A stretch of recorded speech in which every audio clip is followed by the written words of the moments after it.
Hello everyone, welcome to Gyansi classes. तो guys, आज की इस वीडियो में मैं आपके साथ बात करने वाली हूँ कि क्वेश्चन पेपर का मीडियम क्या है, आपने क्या फिल किया है और इसमें आप क्या चेंज कर सकते हैं। तो पहली बात है कि द क्वेश्चन पेपर जो है वो हिंदी और इंग्लिश दोनों में डिस्प्ले होगा, है ना। आपने हिंदी चूज किया है तो भी आप इंग्लिश वाला वर्जन कभी भी देख सकते हैं, और इंग्लिश चूज किया है तो आप कभी भी हिंदी देख सकते हैं, ठीक है। बट जो लैंग्वेज के पेपर होंगे, जो लैंग्वेज के पेपर, जैसे हिंदी का है तो हिंदी में ही आएगा, इंग्लिश का है तो इंग्लिश में ही आएगा। तो लैंग्वेज का जो पेपर होगा वो उसकी खुद की जो भी भाषा होगी उसी में होगा। Option of the medium of question paper should be carefully choose, ठीक है। जो भी आप यहाँ पे अपना चूज कर रहे हैं उसको एक बार चूज कर लीजिएगा, इसे बार बार आप चेंज नहीं कर सकते हैं। तो यहाँ पर आप जिस भी मीडियम में आंसर देते हैं आप एप्लीकेशन फॉर्म पे उसी चीज को फिल करिएगा। In case of any translation या किसी भी तरह का किसी में इशू आता है तो इंग्लिश वर्जन को ही यहाँ पे फाइनल आंसर माना जाएगा। तो बेसिकली जो अदर मीडियम के स्टूडेंट हैं वो एक बार इंग्लिश वर्जन को भी चेक कर लें। तो ये मैं आपको दिखाती हूँ कि आप कैसे इसको चेंज कर सकते हैं। देखिए, ये मैंने यूजीसी नेट की यूजीसी नेट nic.in को खोला है। अब इसमें मैं बिल्कुल नीचे की तरफ आ जाती हूँ और यहाँ पर नेशनल टेस्टिंग अभ्यास लिखा हुआ है, ठीक है। चाहे तो आप इस पे रजिस्टर्ड करके आप चेक कर सकते हैं, और सपोज इस पे रजिस्टर्ड नहीं कर सकते हैं तो हम यहाँ पे सीधा मॉक टेस्ट को देख लेते हैं, जो कि अभी रीलोड नहीं हो रहा है। तो यहाँ पर कुछ थोड़ा सा नेटवर्क का इशू आ रहा है, बट मैं इसको सही करूँगी। तो गाइस, यहाँ से ये ओपन नहीं हो रहा है, तो हम यहाँ से नेशनल टेस्टिंग एजेंसी की वेबसाइट पे जाते हैं और यहाँ पर स्टूडेंट वाले पोर्शन में आके ये मॉक टेस्ट को ओपन कर लेते हैं। अब इसमें हम यूजीसी नेट को सिलेक्ट करते हैं। पेपर सपोज मैं यहाँ पे सिलेक्ट कर लेती हूँ एजुकेशन। तो ये तो आप सारे लोग जरूरी दे लीजिएगा बिफोर एग्जाम, इससे आपको थोड़ा सा समझने में आसानी होगी।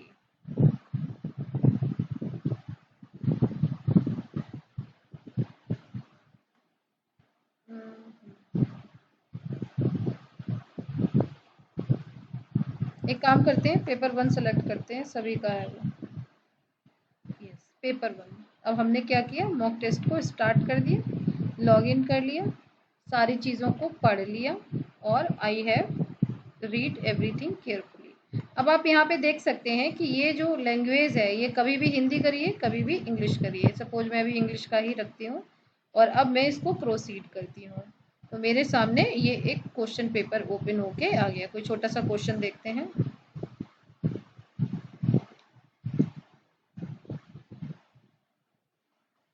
Okay, so this is the question. अब हमें मान लीजिए समझ में नहीं आ रहा है कि which of the following set of statement best describe the nature and objective of teaching, indicate your answer by selecting from the code. मान लीजिए आपको इंग्लिश में समझ में नहीं आ रहा है तो आप इसे कभी भी हिंदी में कर लीजिए, और आप इसे अब हिंदी में, मान लीजिए आपने आंसर इसको हिंदी में लगा दिया, या हमने क्या किया कि इसको सेव और नेक्स्ट कर दिया।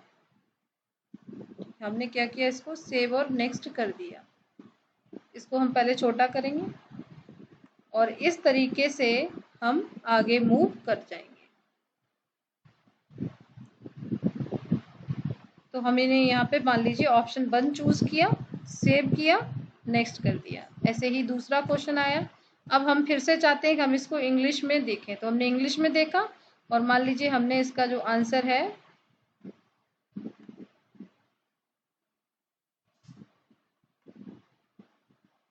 वो लगाया, सपोज हमने इसका आंसर सपोज बी लगाया। अब हम इसे सेव एंड नेक्स्ट करेंगे। तो आप चाहे इंग्लिश में करिए चाहे हिंदी में करिए, लेकिन यहाँ से ये कोई प्रॉब्लम नहीं होती है। आप अपना मीडियम जो है वो चेंज कर सकते हैं, ठीक है। सो इसको लेके भी काफ़ी सारे स्टूडेंट को प्रॉब्लम थी। अब फिर से मैं बता दूं कि अगर आपको ये सॉल्व करना है तो आप UGC NTA NIC.in की वेबसाइट पे जाएंगे, उसमें से ये वाली जो वेबसाइट, इस पे आएंगे, सबसे नीचे की साइड आइएगा, यहाँ पर नेशनल टेस्टिंग एजेंसी लिखा है तो NTA NIC.NTAAC.in खोलिएगा। स्टूडेंट पोर्शन में आइएगा और यहाँ से मॉक टेस्ट को ओपन कर लीजिएगा और जो भी आपका सब्जेक्ट है यहाँ पर उस सब्जेक्ट को सेलेक्ट करके आप इस मॉक टेस्ट को दे सकते हैं। तो ये आपके काफ़ी काम आएगा और ये उन लोगों के लिए बहुत अच्छा है जो लोग कभी भी ऑनलाइन टेस्ट नहीं दिया है, जिनका पहला अटेम्प्ट है, उनके लिए ये काफ़ी अच्छा काम करेगा। तो इसको ज़रूर दे लें, बिकॉज इसको देने से आपको एक आइडिया लग जाएगा। जैसे आपका सब्जेक्ट एजुकेशन है तो आप एजुकेशन का मॉक टेस्ट स्टार्ट कर सकते हैं। इस मॉक टेस्ट से हमें इस सब्जेक्ट के बारे में काफ़ी सही तरीके से कैसे पेपर को करते हैं, कैसे टिक करते हैं, किस ऑप्शन का क्या मतलब होता है, तो बहुत सारी जो चीज़ें हैं वो आपको यहाँ पे इससे फ़ायदा हो जाता है। तो आप किसी को भी ऑप्शन को चूज़ करके, आप नहीं भी करते हैं तो आप नेक्स्ट पे जा सकते हैं। तो जैसे प्रेयर्स कभी खाली पेट नहीं हो सकती हैं। हो सकता है किसी को इसका मीनिंग समझ नहीं आ रहा, तो हम इसको हिंदी में देख लेंगे। चलिए हिंदी में देख लेते हैं। भूखे पेट प्रार्थना नहीं की जा सकती, तो इसका आंसर होगा प्रायोजनवाद। हमने अब इसको सेव किया और आगे बढ़ गए। अब माया ब्रह्मा के विपरीत दृष्टिकोण अपनाती है। अब हमें से मीनिंग समझ नहीं आ रहा है, हम इसको फिर से इंग्लिश में कर सकते हैं। सो डजेंट मैटर आप हिंदी में देख कर रहे हैं या इंग्लिश में देख रहे हैं, आपको बस ये देखना है कि क्या यहाँ पर आपने किया है। So okay guys, I hope कि आपकी ये वाली क्वेरी भी सॉल्व हो गई होगी। So thank you so much and wish you all the best.